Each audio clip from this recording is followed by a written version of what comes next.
ఇప్పుడు చిక్కుడుకాయ కూర వండుతాను అనమాట. ఇవి ఇంట్లోవే, ఇదిగో పాదవిన ఆ పాదులోవి చిక్కుడుకాయ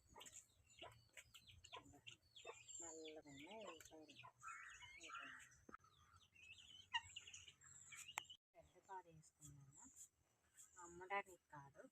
అది పండిన తర్వాత చిక్కుడు పప్పు అది కోసమని చిక్కుడుకాయలు, టమాటా, చూడండి మిరపకాయలు, ఉల్లిపాయలు, ఇదేమో వెల్లుల్లి దంచుకున్నాను అనమాట. బాగుంటుంది ఇలా దంచుకున్నాను.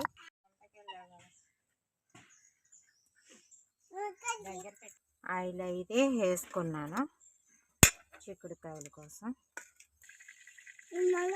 ఫస్ట్ అయితే వెల్లుల్లిపాయ అది వేసుకున్నాను, మిరపకాయలు, ఉల్లిపాయలు వేసేసుకుంటాము. ఇటు నుంచి కొనుక్కుంటాము. ఇంత ఫ్రెష్గా మిరపకాయలు ఇంత ఇదిగా ఉండవు అన్నమాట. చిక్కుడుకాయలు కూడా చూడండి ఎంత బాగున్నాయో, ఇవి ఎంత మంచిగా ముదిరిపోయినాయో. ఇవి చెట్టు మీద ఇప్పుడే కోసుకున్నాను అనమాట. ఎప్పుడునా ఇంకా మనకి అన్నీ తాజాగా ఉంటాయి అన్నమాట. చిక్కుడుకాయలు అవి చాలా బాగుంటాయి. చూడండి టమాటీలు,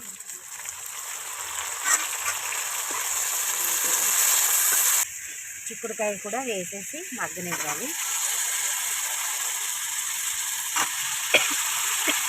ఇందులో కొద్దిగా సాల్ట్ కూడా వేసేయాలి. సాల్ట్ వేస్తే మగ్గుతాయి అన్నమాట